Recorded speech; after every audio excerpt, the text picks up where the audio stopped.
Dans cette vidéo, je vais vous présenter un exercice pour améliorer la rotation interne de votre épaule, donc la capacité de tourner l'os du bras, donc l'humérus, vers l'intérieur, qui est requis pour de nombreux mouvements.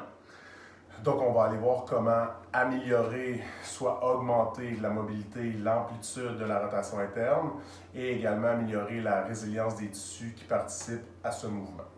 Pour commencer, vous pouvez avoir un coussin ou un bloc et le placer du côté que vous allez tomber. Je vais vous montrer comment tomber sur le côté. Donc, pour la côte, je vais aller sur le côté gauche. Je vais placer le bloc à gauche, je vais l'ajuster par la suite. Je vais commencer assis avec les jambes alignées devant moi, droit, et je vais allonger mes bras à 90 degrés devant moi.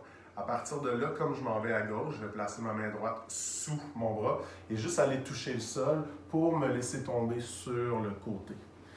Après, je vais placer le bloc pour l'aligner avec la tête, simplement comme un coussin. Je peux garder mes genoux à 90 degrés, je peux les garder allongés, c'est votre choix. Là, ici, les détails sont vraiment importants. Donc, je fais une ligne droite, épaule, coude, poignet. Ensuite de ça, vous voyez que mon pouce pointe vers le plafond, le petit doigt est à côté sur le sol, donc la paume pointe vers mes genoux. Je vais plier mon coude à 90 degrés ou même 45 degrés. Et je peux essayer de garder un alignement épaule-coude ou je peux l'avoir un peu plus bas que 90 degrés également. Okay? À partir de là, mon coude est fléchi à 90 degrés ou même 45 degrés. Je vais tourner la paume de ma main vers mon nombril et je laisse descendre mon bras vers le sol en direction du nombril, en ligne droite, jusqu'au premier blocage. Normalement, la sensation que vous avez ici, ça se passe profondément à l'arrière de l'épaule. Vous allez déposer la main inverse, donc si je suis sur le côté gauche, c'est ma main droite. Je vais déposer mon coude sur mes côtes pour ne pas forcer avec. Et je vais aller placer ma main sur mon poignet. Je ne veux pas que vous forciez sur la main en tant que telle pour casser le poignet. On garde ça droit. Je prends vraiment la main au complet et je vais mettre une pression pour descendre vers le sol. Vous allez arriver à un certain blocage qui est sensible mais pas douloureux. Et à partir de là, vous allez rester ici pour un 2 minutes passif. Okay? Donc, on tient la posture 2 minutes, statique. On fait juste étirer.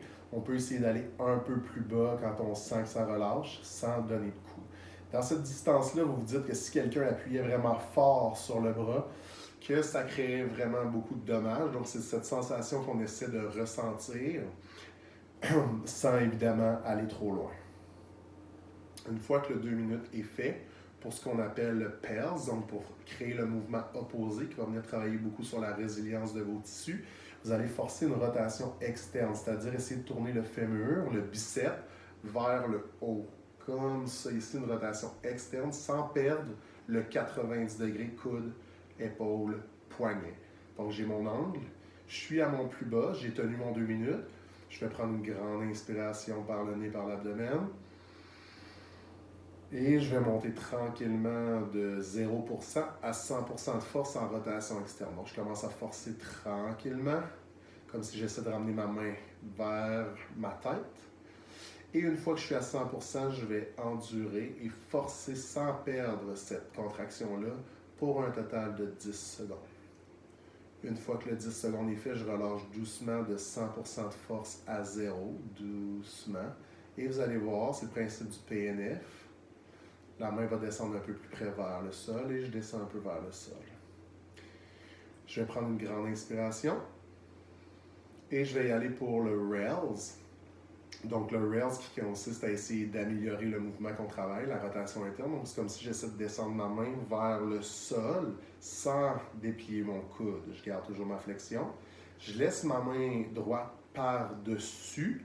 Ça va aider un peu, ça met un peu de poids avec la gravité, mais elle ne m'aide pas. Elle est juste comme inerte, inconsciente par-dessus pour donner un petit coup de main. Donc, je prends une grande inspiration et je force un 10 secondes de 0 à 100%. Ça me prend à peu près 10 secondes à monter à 100% de force. Et une fois que je suis à 100%, je conserve cette force-là pour encore un 10 secondes. Et une fois que c'est fait, encore une fois, je relâche doucement la force et vous allez voir, votre main descend encore un peu plus près vers le sol. Je vous suggère de le faire 3 fois. Ce que vous pouvez faire, c'est prendre un 10 secondes pour monter à 100% dans votre PERS, donc en forçant en rotation externe avec la main par-dessus. Ensuite, sans prendre de pause, vous commencez à forcer de 0 à 100% en rails vers le sol. Et une fois que vous êtes à 100%, vous l'endurez un autre 10 secondes. Et ensuite, vous prenez une petite pause de 5 à 10 secondes et vous répétez 2 autres fois. Donc, 3 fois pels, 3 fois rails. Et le 2 minutes statique du début d'étirement se fait qu'une seule fois.